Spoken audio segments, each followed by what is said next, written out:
ruh orang-orang kafir itu gerbongnya itu sallallahu Asyhadu anna Muhammadan. Alhamdulillah, alhamdulillah, wa ni'matillah, wala haula wala quwata illa billah. Alhamdulillah, bapak-bapak semuanya, dengan cuaca dingin seperti ini bisa berkumpul di rumah Allah Subhanahu wa ta'ala. Moga-moga kita selalu senantiasa dapat ridho Allahnya. Sampai ya, selawat dan salam tak lupa mari kita aturkan junjungan kita pada junjungan kita Nabi Agung Muhammad Sallallahu Alaihi Wasallam. Alhamdulillah, ini kita akan mengaji sama-sama. Beliau sudah hadir dari Ustaz Rian Catika.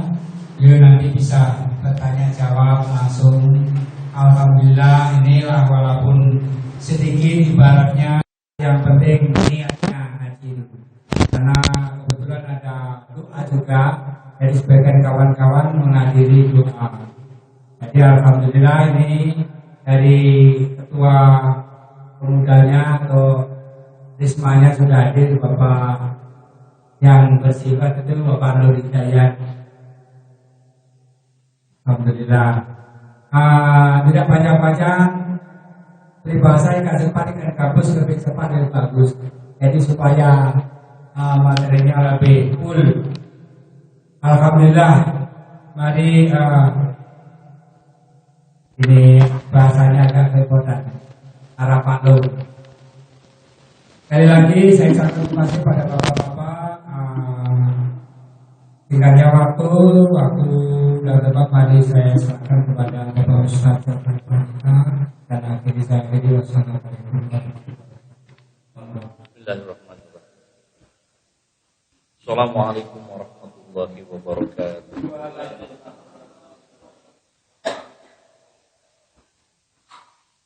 Alhamdulillahirabbil alamin. Ilahil wahidil ma'bud. Salatu wassalamu ala asrofil anbiya'i wal mursalin sayyidina Muhammadin sirril hayati wujud wa sababil a'zami kulli amin. Salatan tusabbitu fi qalbi iman wa tuhabbidunil Qur'an wa tufahhimuni minhul ayah wa tabtahu li biha nurul jannati wa nurun nadiri wa nurun nadiri ila wajhikal karim wa ala alihi wa sahbihi wasallam. Yang pertama tentu perlu perkenalan dulu karena ini adalah pengajian yang pertama. Kalau Pak Ustadz dari itu sudah sering berjumpa beberapa kali. Nama saya Muhammad Rian Catika. Kebetulan sebagai Ketua Bidang Dakwah Majelis Ulama Indonesia Kota Batam. Kalau ketuanya pakai Lukman Mutai. Saya ketua komisi bidang dakwah. Dan pada malam hari ini diundang sama beliau untuk memulai katanya pengajian di Darul Islam. Alhamdulillah sampai juga ke sini. Untuk mengawali rasa syukur kita kepada Allah, maka kita berdoa bukan hanya untuk kita tapi juga untuk kedua orang tua kita. Di mana kedua orang tua kita yang sudah wafat maupun yang masih hidup sesungguhnya memerlukan konektivitas dengan kita. Jalinan ruhaniah. Kalau jalinan badannya salaman itu silaturahim. Tapi yang lebih utama sebenarnya adalah jalinan ruhani. Karena ruhani ini akan terus terhubung. Kalau kita memutus silaturahim, maka hubungan yang terputus itu menyebabkan keberkahan rahmat hilang. Terutama orang tua kita yang sudah wafat. Kata baginda Nabi, orang yang wafat itu seperti orang yang tenggelam. Butuh oksigen. Dari siapa? Dari kita yang masih hidup. Kalau nggak percaya, coba aja nanti sudah meninggal. Betapa kita membutuhkan doa-doa dari orang-orang di sekitar kita. dalam satu kitab dijelaskan ada seorang yang bermimpi bahwa ada satu orang tua yang dia tidak ikut dalam hidangan yang besar. Dia mengambil butiran-butiran hidangan itu di pasir, di rumput-rumput. Sementara yang lain menikmati hidangan di atas meja. Orang tua ini mengambil di rumput-rumput. Lalu kemudian orang yang bermimpi ini bertanya, kenapa engkau mengambil yang di rumput? Dia katakan bahwa anak saya yang masih hidup di dunia namanya si Fulan tidak pernah mengirimkan doa kepada saya. Lalu makanan yang ada di rumput-rumput itu apa? Itulah yang kalau kita berdoa, min jamil muslimin wal muslimat wal mu'minin wal mu'minat al ahya'u minhum wal amwat. Jadi doa yang kita tujukan untuk keseluruhan umat Islam, baik yang hidup maupun yang mati, itulah yang menjadi tetesan-tetesan makanan rezeki bagi mereka yang sudah wafat. Nah, kalau kita lihat orang tua kita ngemis-ngemis begitu, ngambil remahan-remahan, kan gak tega, Pak. Jangan sampai begitu. Kita harus mendoakan khusus kepada kedua orang tua kita, terutama yang sudah wafat, khusus doa. Kalau perlu baca tabarok, baca yasin, baca waqiah, ditujukan kepada orang tua kita. Ahli sunnah wal jamaah meyakini ini sampai. Tapi kalau ulama-ulama yang baru muncul mengatakan, wah itu tawasul. Tapi perdebatan itu kita nanti bicarakan sambil jalan. Bahwa kita pada malam hari ini berniat untuk melakukan pengajian, membuka pengajian yang sifatnya umum, itu sangat baik. Sangat baik. Maka kalau secara umum kan dikatakan santapan rohani. Apa santapan rohani itu? Santapan rohani itu ya makanan rohani, makanan ruh kita. Kalau kita makan biasa ya itu makanan untuk badan. Tapi kalau mengaji, itulah yang disebut dengan makanan rohani, untuk rohani kita. Bagi rohani yang bagaimana makanan ini akan lezat, akan terasa? Bagi rohani yang hidup. Kalau rohaninya mati, pahit. Ini Ustaz ngomong apa ini? Menyakitkan hati. Ini pahit, Pak. Kalau rohaninya nggak hidup, bisa. Nah, oleh karena itu, membuka pengajian ini harus diniatkan. Yang pertama adalah untuk menghidupkan rohani kita yang selama ini tertidur. Tidur rohani kita itu. Kapan bangunnya? Bangunnya nanti aja kalau malaikat maut sudah datang. Begitu malaikat maut datang, baru kita terkejut. Ya Allah, ternyata. Jangan sampai kita sadar, kita terbangun tatkala malaikat maut menjemput kita. Kalau itu yang terjadi, sudah terlambat, Pak. Dalam surat As-Sajdah itu sangat jelas. Walau tara idil mujrimuna nakisu ru'usihim inda rabbihim. Rabbana absorna wa sami'na farjina na'mal sholihan inna muqinun. Kelak engkau akan lihat orang-orang yang melakukan dosa, kesalahan, orang yang lupa kepada Allah. Mereka tertunduk di hadapan Allah, lalu kemudian berdoa, Rabbana absorna, ya Allah, ya Tuhan kami, aku sudah lihat ini. Wa sami'na, aku sudah mendengar ini. Farjina na'mal sholihan, balikin aku ke alam dunia agar aku bisa melakukan amal soleh.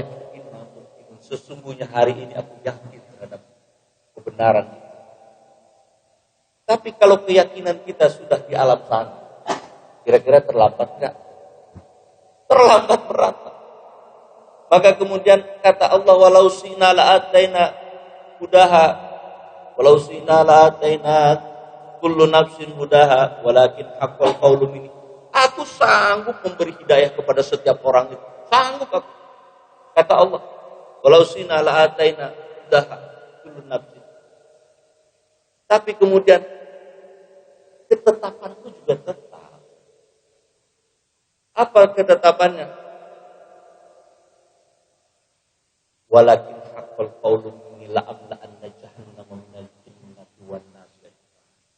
Aku sudah tetapkan bahwa akan aku penuhi neraka jahanam dari golongan jin dan manusia.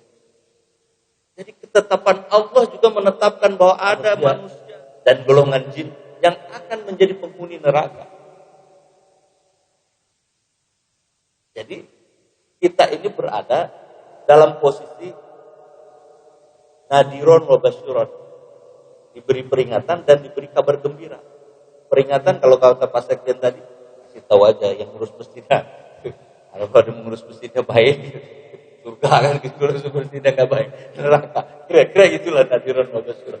Ada kabar gembiranya kalau ngurus masjid baik, berarti surga. Jaminannya kalau ngurus masjid berantakan, berarti jalannya ya begitu. Oleh karena itu mengawali ini insya Allah sangat baik, positif, karena kita sedang membuka hidangan rohani. Oleh karena itu kita mulai dengan tawasul. Tawasul ini insya Allah landasan hukumnya kuat. Dalam surah Al-Maidah ayat 35 perintahnya ada, ya ayyuhalladzina amanu taqullaha wabtaghu ilaihi wasilata wajahidu fisabilillahi la'allakum tuflihun. Hai orang yang beriman, bertakwalah kepada Allah dan carilah wasilah. Cari wasilah. Apa wasilah itu? Jalan media antara untuk bisa mendekatkan diri kita kepada Allah. Bagaimana cara mendekatkan diri kepada Allah? Maka perlu wasilah. Coba kita lihat surat Al-Imran, itu sangat jelas. In kuntum tuhibbunallah fattabi'uni yuhibbukumullah. Katakan wahai Muhammad, kalau engkau cinta kepada Allah maka ikuti aku. Jadi wasilah kita kepada ngikut jalurnya Nabi Muhammad. Kalau di luar jalur itu enggak akan sampai kepada Allah. Ada ustaz yang sok, kita kembali ke Quran hadis saja. Quran hadis saja. Siapa yang mau diikuti? Kalau masuk ke ranah itu langsung dan ngikuti para ulama, tersesat. Jejak kita nggak akan ketemu. Nah, oleh karena itu tawasul ini ada landasan hukumnya kuat. Kita berdoa dengan kekuatan iman, keyakinan yang sangat yakin bahwa insya Allah tawasul kita akan sampai kepada Allah Subhanahu Wa Taala. Bismillahirrahmanirrahim. Ila hadratin Nabi Mustafa Muhammadin sallallahu alaihi wasallam wa ala alihi wa ashabihi wa auladi wa dzurriyyati wa ali baiti ajmain. Al-Fatihah. أعوذ بالله من الشيطان الرجيم بسم الله الرحمن الرحيم الحمد لله رب العالمين الرحمن الرحيم مالك يوم الدين إياك نعبد وإياك نستعين اهدنا الصراط المستقيم صراط الذين أنعمت عليهم غير المغضوب عليهم ولا الضالين ثم إلى أرواح آبائي وأمهاتي وإخواني من الأنبياء والمرسلين وإلى الملائكة المقربين والكربين والشهداء والصالحين وإلى كل وأصحاب كل وإلى روح أبينا آدم وأمنا حواء وما تناسل بينهما إلى يوم الدين سبيلا إلى الفاتحة. أعوذ بالله من الشيطان الرجيم بسم الله الرحمن الرحيم الحمد لله رب العالمين الرحمن الرحيم مالك يوم الدين إياك نعبد وإياك نستعين اهدنا الصراط المستقيم صراط الذين أنعمت عليهم غير المغضوب عليهم ولا الضالين ثم إلى أرواح ساداتنا ومولنا وأئمتنا أبي بكر وعمر وعثمان وعلي وإلى بقية الصحابة والقرابة والتابعين والتابعين لهم بإحسان إلى يوم الدين. لله له الفاتحة. أعوذ بالله من الشيطان الرجيم بسم الله الرحمن الرحيم الحمد لله رب العالمين الرحمن الرحيم مالك يوم الدين إياك نعبد وإياك نستعين اهدنا الصراط المستقيم صراط الذين أنعمت عليهم غير المغضوب عليهم ولا الضالين ثم إلى أرواح أئمة المجتهدين ومقلدين في الدين العلماء الراشدين والقراء المخلصين وأهل التفسير والمحدثين وسائر السادات الصوفية المحققين وإلى أرواح كل ولي وولية ومسلم ومسلمة من مشارق الأرض إلى مغربها ومن يمينها إلى شمالها شيء إلى الفاتحة. أعوذ بالله من الشيطان الرجيم. بسم الله الرحمن الرحيم. الحمد لله رب العالمين الرحمن الرحيم مالك يوم الدين. إياك نعبد وإياك نستعين اهدنا الصراط المستقيم صراط الذين أنعمت عليهم غير المغضوب عليهم ولا الضالين. ثم إلى أرواح أهل السلسلة القادرية ونقشبندية وجامع أهل الدروب خصوصا إلى حضرة سلطان أولياء وأصل العظم قطب العالمين سيد الشيخ القادر الجلاني قدس وسيد الشيخ القاسم جنيد البغدادي وسيد الشيخ معروف القرطي وسيد الشيخ سر السقاطي وسيد الشيخ حبيب العجمي وسيد الشيخ حسن البصري وسيد الشيخ جعفر الصاني وسيد الشيخ يوسف حمداني وسيد الشيخ يجري البستاني وسيد الشيخ باود الأكسباني وحضرة مغرباني وحضرة سيدنا المكرم سيد الشيخ عبد الله مبارك بن نور محمد وحضرة سيدنا المكرم سيد الشيخ أبو شعيب الوهاب وعارف وأصولهم وفروعهم وعلى سلسلتهم والآخرين عنهم إلى الفاتحة. أعوذ بالله من الشيطان الرجيم. بسم الله الرحمن الرحيم. الحمد لله رب العالمين الرحمن الرحيم مالك يوم الدين. إياك نعبد وإياك نستعين اهدنا الصراط المستقيم صراط الذين أنعمت عليهم غير المغضوب عليهم ولا الضالين.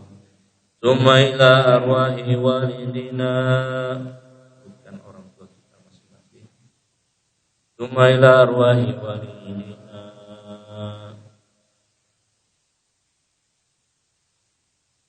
ووالديكم ومشايخنا ومشايخكم وأمواتنا وأمواتكم ولمن أحسن إلينا ولمن له الحق علينا ولمن أوصانا واستوصانا وقلدنا إياك بدعاء الخير سير لله له الفاتحة.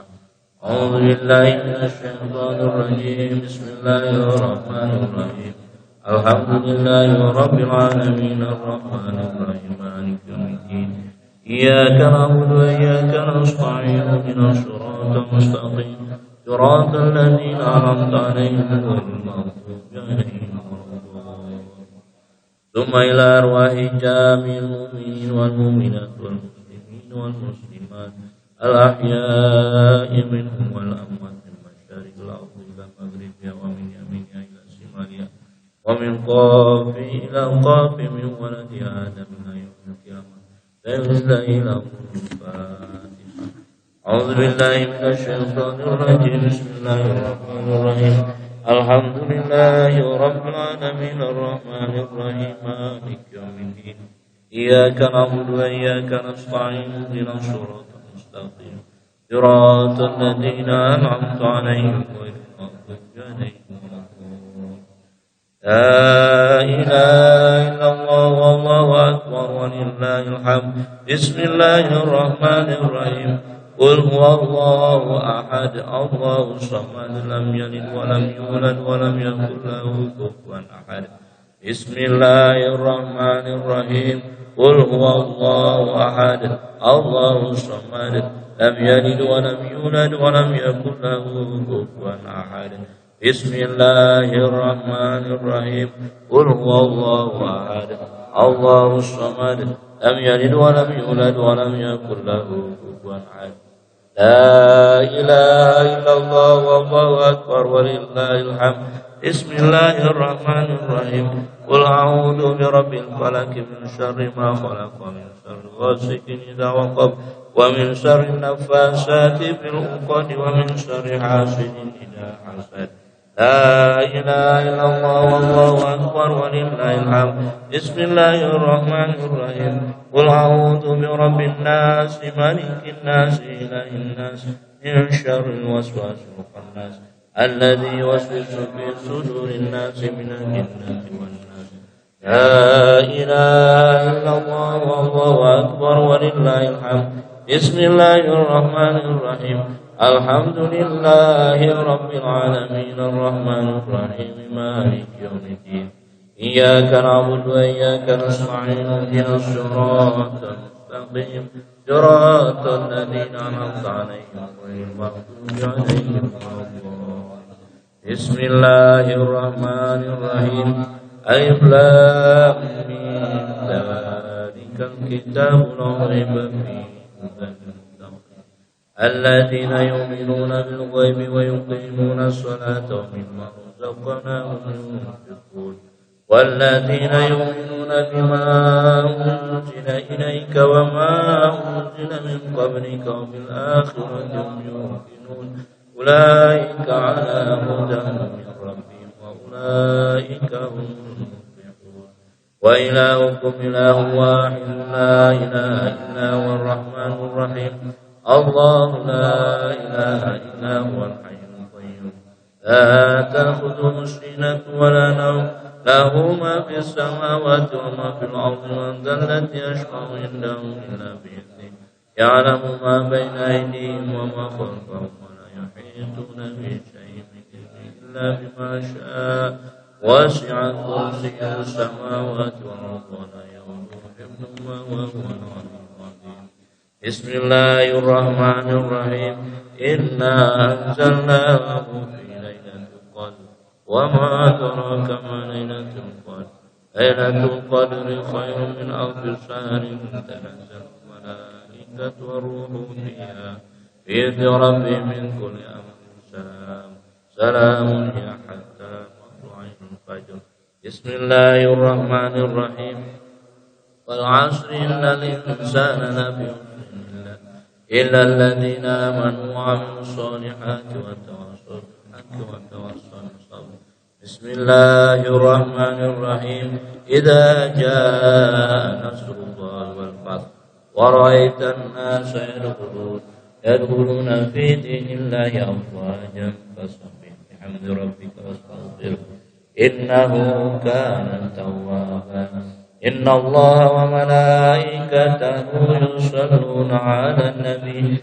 يا أيها الذين آمنوا صلوا عليه وسلموا تسليما بسم الله الرحمن الرحيم اللهم صل صلاة كاملة وسلم سلاما تاما على سيدنا محمد الذي تنال به قدوة فرجه بالقرر وتقضى بالحوائج وتنال بالرغائب وحسن الخواتم واستشفى من وجه الكريم وعلى آله وصحبه في كل لمحة ونفس بعدد معهم الله بسم الله الرحمن الرحيم اللهم صل صلاة كاملة وسلم سلاما تاما على سيدنا محمد الذي تنال بالقرب وتنفرج بالقرب وتقضى بالحوائج وتنال بالرغائب وحسن الخواتم واستشفى من وجه الكريم وعلى آله وصحبه في كل لمحة ونفس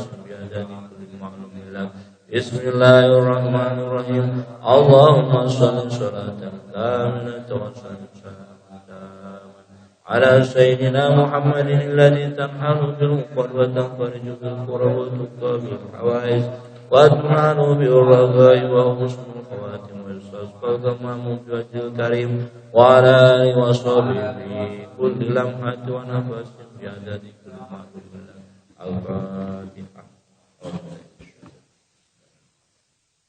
الحمد لله رب العالمين إياك نعبد وإياك نستعين غير المغضوب عليهم ولا الضالين Bismillahirrahmanirrahim. Demikian tadi bacaan tawasul kita. Mudah-mudahan Allah menerima apa yang kita inginkan, apa yang kita minta. Selanjutnya, bagaimana permintaan bahasa kita. Tema pada pertama kali ini tentang masjid.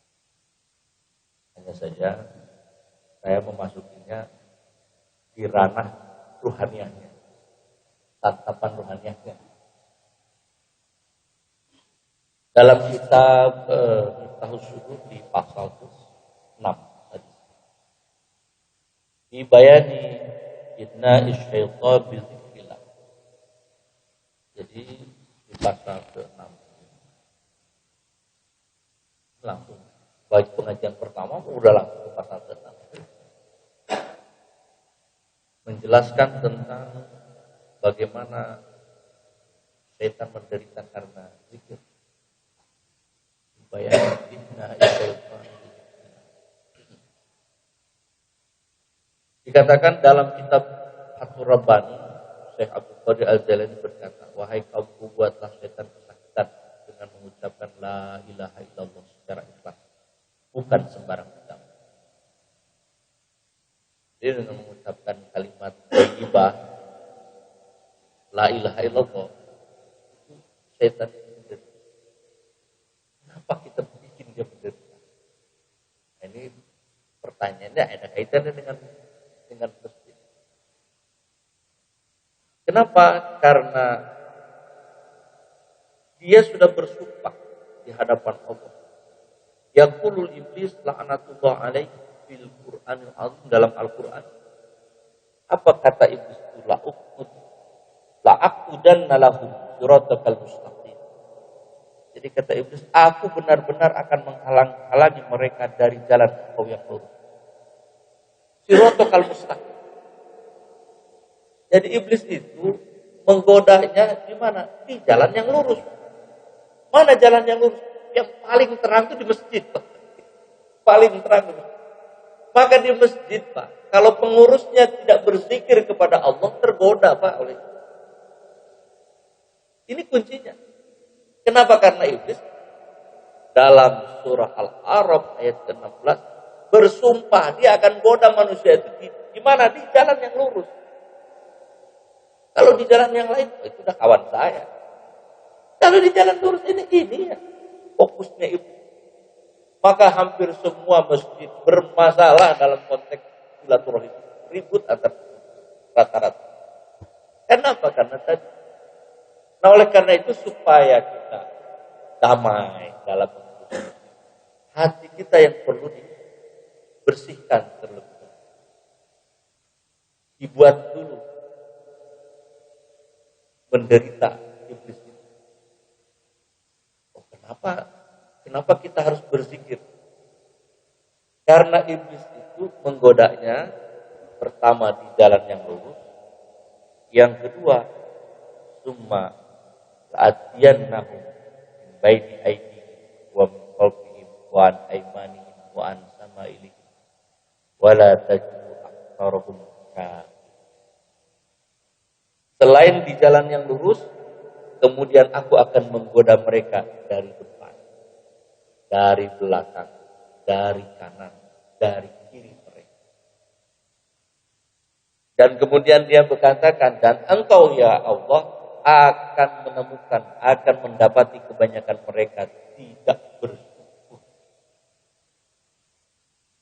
Jadi iblis sudah terang-terang melakukan propaganda menggoda manusia di jalan yang lurus dengan cara menggoda segala cara, dari depan, dari belakang, dari kiri, dari kanan. Nah, sekarang yang jadi pertanyaan, kan kita nggak lihat itu iblis di mana. Persoalannya kan kita tidak lihat. Maka oleh Allah dikasih lihat di mana godaan itu. Waswisu fi suduri, di dalam dada manusia. Iblis ada, sudahlah tak nampak, posisi dia dekat pula dalam sudurinna, hati. Nah, oleh karena itu ilmu yang bagaimana yang bisa menaklukkan iblis ini yang penting. Kalau kita menggunakan ilmu syariat, fikih, kira-kira kena nggak itu? Godaan iblis kena nggak? Karena yang urusan fikih, urusan yang nampak terlihat, najis pun yang terlihat. Padahal ada najis lagi yang tak nampak. Apa itu? Syirik kepada Allah. Syirik itu najis yang paling besar. Tapi syirik tak nampak, nggak bisa selesai oleh wudu. Dia harus diselesaikan, dibersihkan dengan ilmu ruhaniyah. Maka dikatakan oleh baginda Nabi, innalil Qur'ana dohron wa batnan. Sesungguhnya Al-Quran itu dohir dan batin. Ada yang nampak jelas lafadznya. Ada yang tak nampak apa? Batinnya. Kita buka perlahan-lahan. Bagaimana Al-Quran itu isinya. Isinya lafaz. Lafaz harus dibaca. Sebagai bentuk syariat. Sebagai bentuk ketaatan kita. Tapi di balik lafaz itu ada makna. Di balik lafaz itu ada sesuatu yang bisa membuat hati kita menjadi tenang.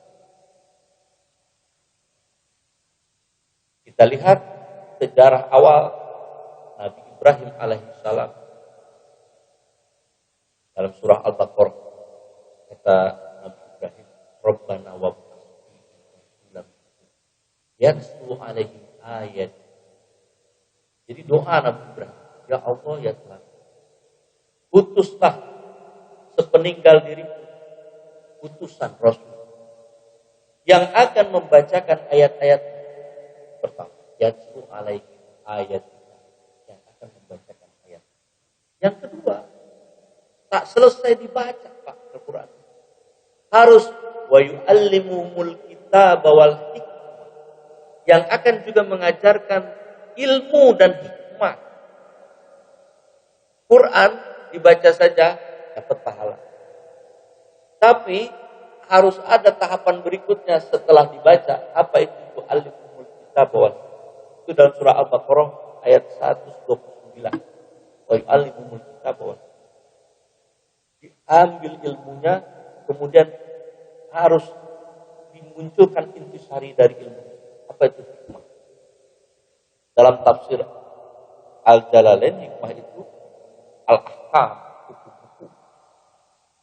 Tapi dalam kitab Sawi yang menjelaskan, mensyarahkan kitab tafsir Jalalain dikatakan ilmu an-nafi, ilmu yang bermanfaat. Itu hikmah. Jadi bukan hanya sekedar dipelajari, tapi juga harus diambil manfaatnya dari. Tapi kalau orang-orang kita sekarang, hikmah itu jadi perdukunan. Ke ayat-ayat dijadikan. Jadi repot kita ini. Itulah iblis itu di situ posisinya, dia menggelincirkan manusia. Begitu cari hikmahnya, padahal hikmah dimaknai sebagai sesuatu yang bermanfaat untuk kehidupan manusia, digeser menjadi kesyirikan. Itulah hebatnya itu. Yang gak hebat-hebat amat, tapi ya itu tadi. Dia itu sudah berkeras akan menggoda manusia di jalan suatu kesalahan. Ketika baca Quran, Bismillahirrahmanirrahim.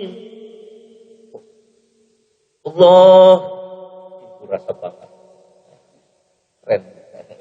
Itu sudah kena itu. Goda-godaan.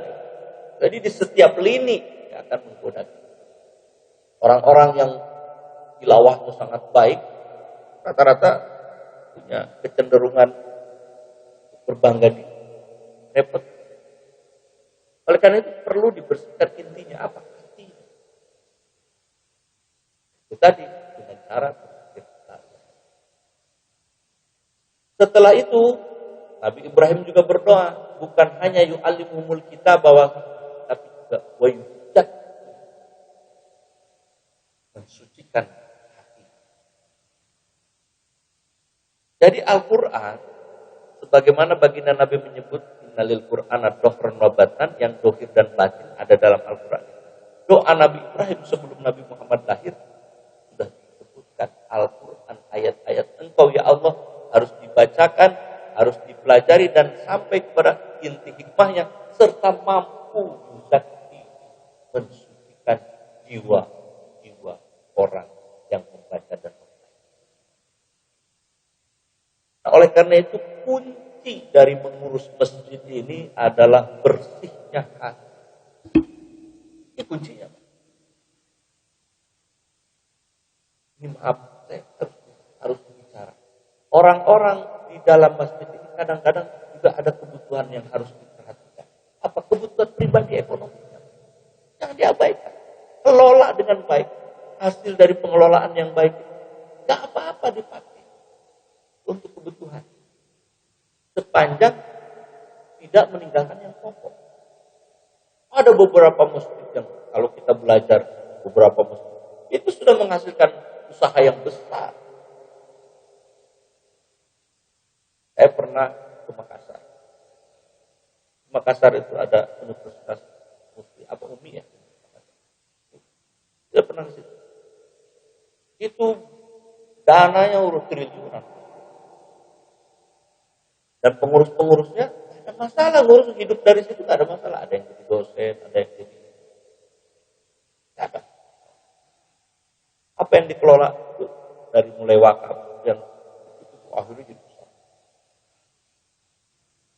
Ini masjid yang kita anggap kecil begini, tapi kalau menghasilkan ilmu kemudian diambil manfaat ilmunya oleh banyak orang dan bisa menghasilkan secara finansial. Sekarang itu akses untuk mendapatkan manfaat mengelola kebaikan itu banyak. Jadi nggak usah ribut di dalam. Kalau ribut di dalam urusan kecil berarti kan gitu. Jadikan tempat kebaikan ini menjadi barokah penuh rahmat dengan cara mengelola yang baik. Di Batam ini banyak beberapa masjid, nggak usah kita sebut nanti takut teriak. Mengelola udah hampir 1 miliar Pak. Mengelola dalam bulan Ramadan itu 1 miliar ya. Mengelola uang itu. Itu tadi. Jadi sepanjang pengelolaan baik Allah akan berikan rahmat dan Allah akan berikan barokah. Ada Pak beberapa masjid yang pengelolaan sudah baik. Miliaran ya mengelola uang. Sehingga terasa manfaat barokah. Ya mudah-mudahan saja. Ini saya dengar dari sekolah kecil, dan udah mewah itu Pak. Luar biasa. Berarti barokahnya rahmat. Teruskan ini Pak, jangan berhenti. Karena barokah itu akan menyebar kepada Bapak-bapak yang dirahmati Allah. Jadi mempelajari Al-Quran itu tidak berhenti pada hanya sekedar membaca, tapi juga dicari sampai kepada tingkat ilmunya, kemudian ambil hikmahnya dan membersihkan jiwa. Oleh karena itu, perlu banyak kita mendapatkan informasi tentang ilmu agama ini.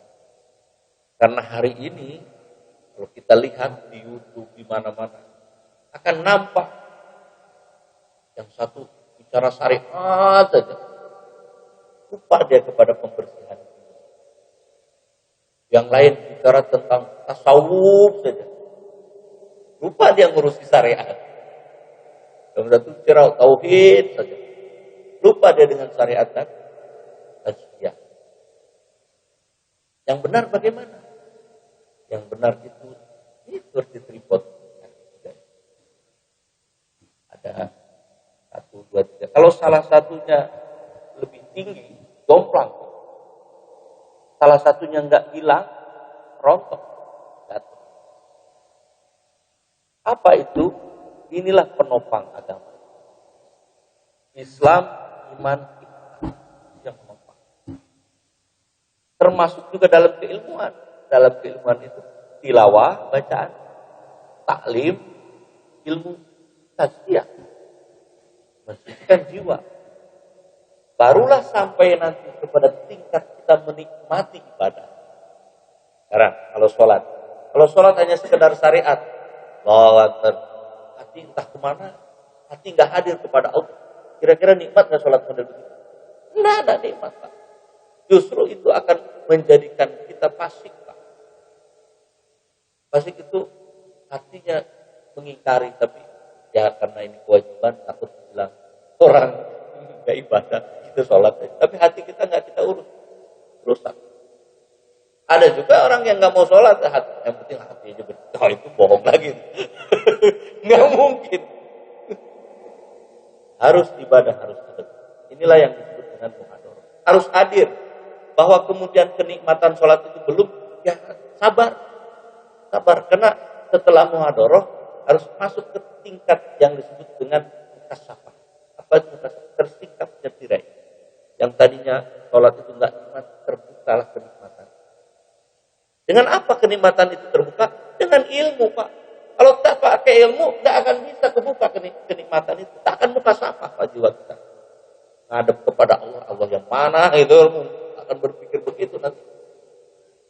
Makanya kenapa zikir yang paling afdol itu adalah zikir la.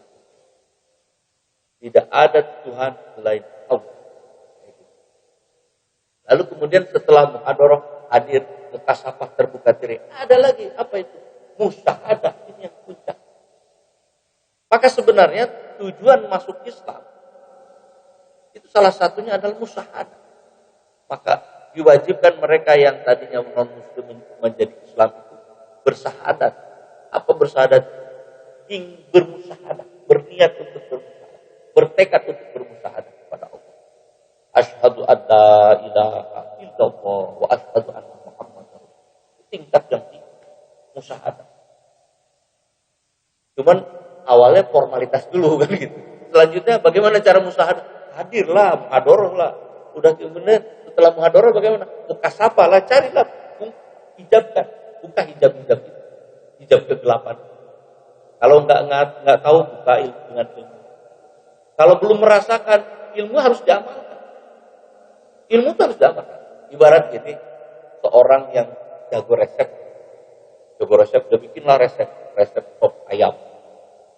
Harus ada kentang, harus ada garam, harus ada lada, harus ada wortel, harus ada dagingnya. Dituliskanlah oleh ahli resep. Terus kemudian oleh orang yang ingin merasakan sop itu, resep itu dibaca. Hari pertama dibaca, hari kedua dibaca lagi, hari ketiga dibaca lagi. Kira-kira sopnya jadi nggak? Nggak jadi, Pak. Nggak akan jadi kalau cuma terus membaca. Jadi harus bagaimana?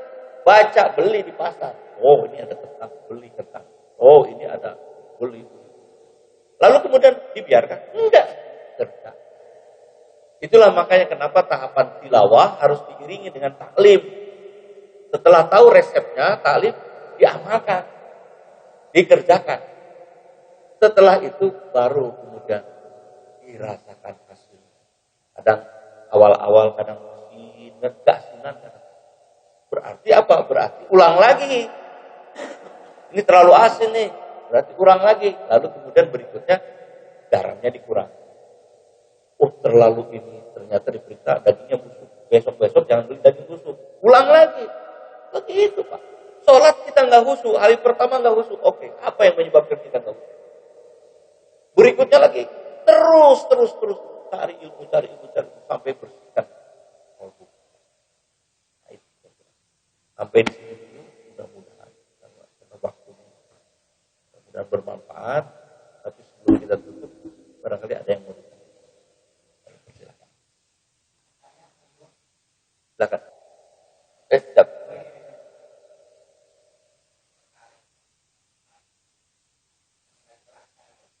Betul.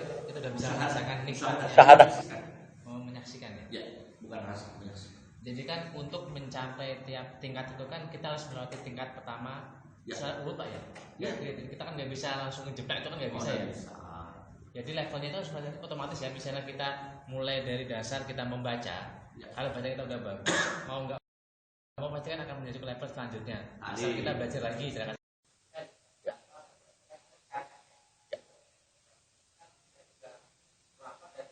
Secara sempurna ya sebaik mungkin lah, semaksimal dia belajar. Ya. Jadi ini ada pertanyaan ini menarik karena saya ada satu ayat yang dalam Al-Baqarah akan begini. Nanti akan diuraikan. Misalnya rukun Islam ada berapa? 5 kan? Syahadat, salat, puasa, zakat, haji. Dengan tafsir fisilmi kapa, maka akan begini. Syahadat itu artinya pondasi. Salat itu tiangnya. Bagaimana hadis Nabi as-salatu imaduddin. Faman aqama faqad aqama din wa man taraka faqad adat. Tiang. Lalu kemudian puasa itu apa? Puasa itu adalah sunnah.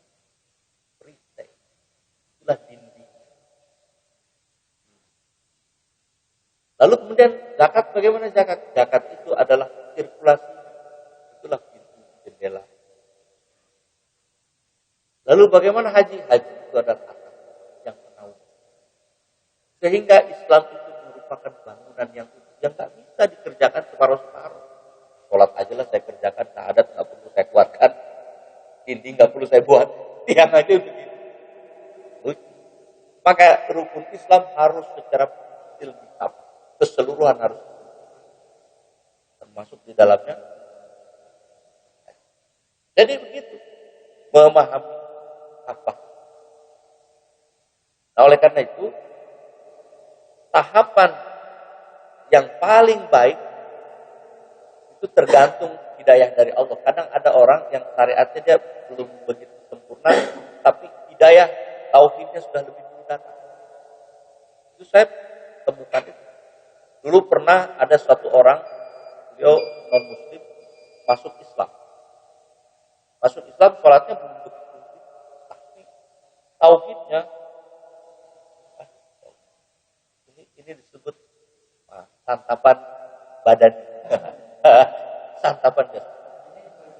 Nah, dua-duanya masuk Islam. Itu cocok. Nah, yang ini, yang ngobrol ini kita santapan ruang. Nah, tapi biasanya kalau kita santapan jasmani datang, konsentrasi hilang.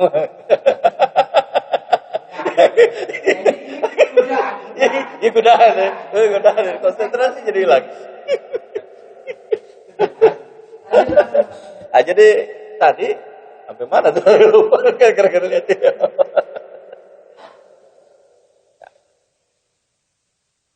Kita perlu memahami keseluruhan silmi kafah yang dominan untuk kita lakukan. Di masjid ini, coba mulai bertahap bikin kurikulum. Misalnya hari pertama kita ini dicatat. Pak Sekjen memang luar biasa mencatat ini. Dicatat kebutuhan-kebutuhan apa saja untuk membangun konstruksi masjid yang kokoh. Yang pertama, Pak, selain tilawah digalakkan, jadi tilawah digalakkan. Nanti pro anak-anak kecil, buka saja pengajian pro.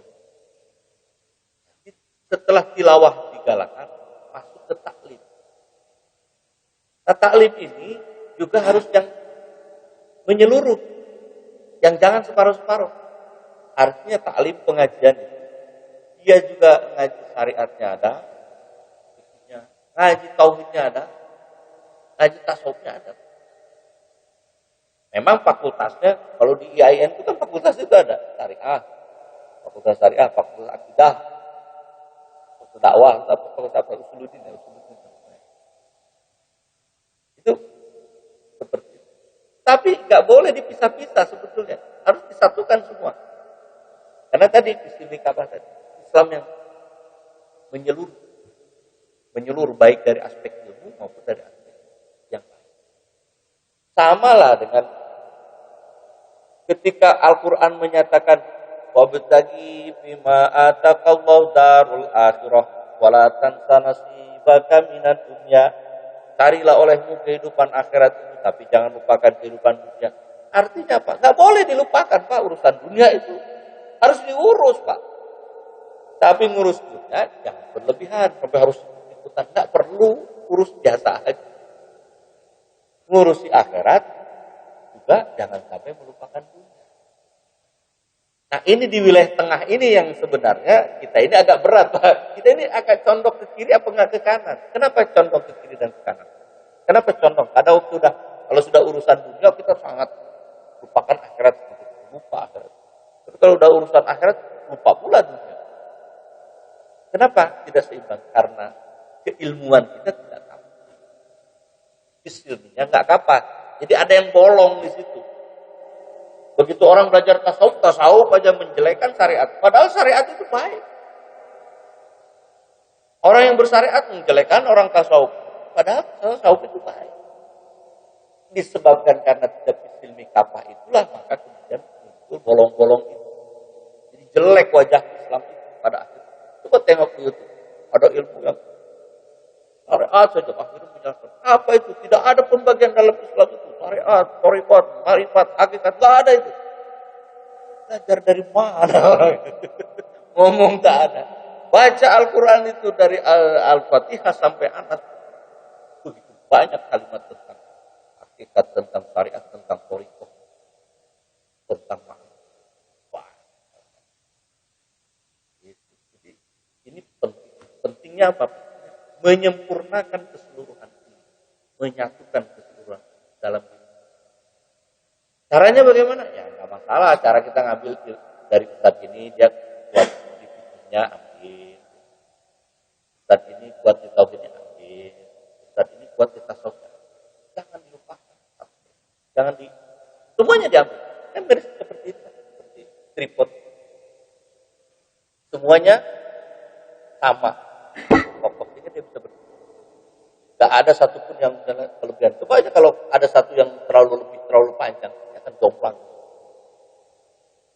Islam, iman, ihsan itu menjadi dasar fondasi kita untuk menyempurnakan ajaran Islam.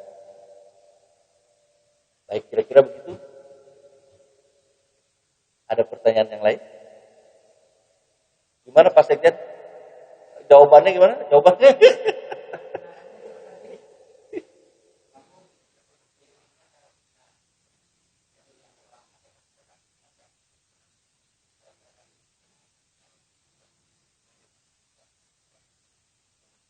Ya, ya. Ya.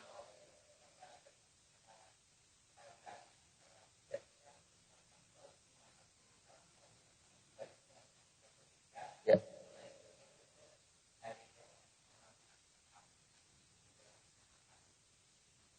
Ya. Kalau tahap-tahapan model begitu, tapi dalam praktek biasanya antara ilmu dengan amaliyah itu harus langsung, Pak. Kalau dalam praktek itu tadi kayak membaca resep, kita ada resepnya dulu, ada itu. Tapi dalam praktek kehidupan itu harus otomatis, harus terpakai semua serentak. Sama dengan sebenarnya juga gitu. Oh itu ilmu ma'rifat itu tinggi, itu nanti aja level kalau sudah tua sudah itu keliru besar. Kalau keburu mati ma'rifat belum sampai kan kacau. Itu yang namanya ma'rifat itu bukan ilmu yang tinggi, Pak. Bukan juga untuk orang yang mendapatkan. Sekarang saya tanya coba. Sholat, Bapak menghadap ke mana sholat? Kepada siapa sholat kita? Kok nggak jawab? Menghadap kiblat. Kemudian yakin kita menyembah siapa? Menyembah Allah. Itu ma'rifat, Pak. Itu ma'rifat. Jadi itu ilmu ma'rifat. Menyembah siapa? Menyembah Allah. Itu ma'rifat. Itu harus kita syukuri. Alhamdulillah. Meskipun level dasar gitu. Tapi itu ma'rifat. Ma'rifat itu artinya kenal. Mengenal. Kepada siapa kita beribadah? Kepada Allah. Kita kenal kepada Allah. Meskipun ma'rifat baru asma saja. Tak apa-apa. Di asma itulah ma'rifat. Asma itulah Allah. Allah. Allah. Mudah-mudahan Allah kita sapa. Sifat-sifat Allah nantilah. Dari ketawaduan kita dalam mengikuti jenjang makomat. Bahwa ilmu ma'rifat itu bukan ilmu yang tinggi. Memang bukan yang tinggi. Ilmu biasa. Mengenal Allah, semua orang sudah makrifat mengenal Allah. Cuman ada memang ustadz yang agak sok-sokan sedikit. Makrifat itu tinggi. Belum aja dia belum melalui ilmu itu. Makanya dia seolah-olah tinggi itu. Supaya orang lain kagum sama dia. Bisa banyak yang melakukan. Tidak, kita semua sudah makrifat. Apa? Menyembah Allah. Sudah makrifat. Kita sudah punya ilmu. Jangan tidak disyukuri, Pak, harus. Lalu kemudian untuk lebih tinggi lagi mendapatkan kenikmatan dari makrifat kita menyembah Allah, bagaimana caranya? Tunjukkan kolom kita dengan berzikir kepada Allah.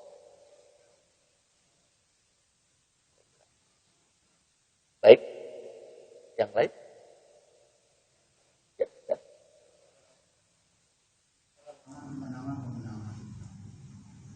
Kalau kita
awal periode baginda Nabi Muhammad SAW itu barokah rahmat dari Allah. Kenapa turun? Baginda Nabi ngajar kepada sahabat itu nggak pakai Quran, nggak pakai buku. Quran belum terbuka, belum ada tulisannya. Maka Al-Quran ini dalam kitab Al-Itqan, dalam kitab yang lain disebutkan hampir ada 15 nama lebih nama Al-Quran. Salah satu nama ini, salah satunya Alkitab. Alkitab pakai Alkitab. Artinya kitab-kitab himpunan kitab. Atau Al-Furqan yang membedakan. Atau Al-Huda yang memberikan. Ada satu lagi nama Al-Quran. Apa itu? Ar-Ruh. Ruh. Ini namanya Ar-Ruh. Artinya apa? Artinya ketika baginda Nabi mengajarkan kepada para sahabat, yang diajarkan itu adalah Al-Quran yang Ar-Ruh. Sehingga namanya Utsman bin Affan, habis sholat Isya sampai mendekati subuh, baca Quran dia. Khotam. Hari ini ada orang baca surat Al-Fajr, lama betul kok baca. Hari ini gitu, kalau ada orang baca surat As-Sajdah, lama betul baca. Gelisah kita dibuat. Padahal di zaman para sahabat Nabi, Al-Baqarah dibahas. Baginda Nabi itu pernah sholat, para sahabat mengatakan, selesai Al-Baqarah udah dibakar rukun. Enggak, rupanya dilanjutkan ke Al-Imran. Oleh baginda Nabi. Selesai Al-Imran, rupanya lanjut lagi ke An-Nisa. Berapa hadis itu? Al-Baqarah itu hampir 3 juz. Al-Imran 2 juz, 5 juz. Satu kali rakaat, satu rakaat. Ini pertanyaan kita hari ini. Kira-kira kalau Bapak sudah pernah belum misalnya sholat 1 rakaat, 1 juz? Pernah. Dari sisi syariat saja, dibandingkan dengan periode Nabi, jauh. Artinya wilayah syariat kita tidak jaga. Sementara para sahabat menjaga. Barokah turun nggak kira-kira? Kalau sholatnya cuma 1 menit, 1 rakaat 1 menit, 4 rakaat 4 menit. Barokah turun nggak? Enggak lah Pak. Itu hanya sekedar dalam masuk surga aja lah. Kualitasnya di dunia pasti kalah. Kenapa? Karena kualitas ruhnya enggak ada. Bagaimana supaya ruh itu bisa kembali? Dalam surah Al-Baqarah di halaman ke-15. Awalnya Qul in kanat lakum darul akhirah khalisatan min dunin nasi fatamannaw al-mauta in kuntum shadiqin. Wala yatamannawnahu abadan bima qaddamat aydihim wallahu alimun bidzalimin. Qul man kana aduwwan li Jibril fa innahu nazzalahu ala qalbika. Qul katakan man kana aduwwan, siapa yang memusuhi Jibril, ketahuilah fa innahu nazzalahu ala qalbika. Ketahuilah bahwa Jibril itulah yang membawa Al-Qur'an ke dalam hati. Sehingga kita tahu bahwa para sahabat dahulu itu dekat dengan malaikat Jibril. Karena Quran ada dalam kolbunya. Hari ini dalam kolbu Bapak ada Al-Quran. Dalam kolbu kita janda sebelah. Isinya semua kotor Pak. Ini pikiran kita kotor. Kita lebih betah megang HP dari pagi sampai malam daripada megang Quran. Kolbu kita berantakan isinya. Dan tersusun kolbu. Kolbu ini seperti ruangan-ruangan. Sebetulnya kolbu ini harus dirapi. Maka Ibnu Athaillah As-Sakandari itu mengingatkan am kaifa yusrifu qalbi warul akhwan abatan. Bagaimana mungkin qalbumu itu akan bersih? Kalau dalam cermin qalbumu itu penuh dengan gambaran-gambaran makhluk.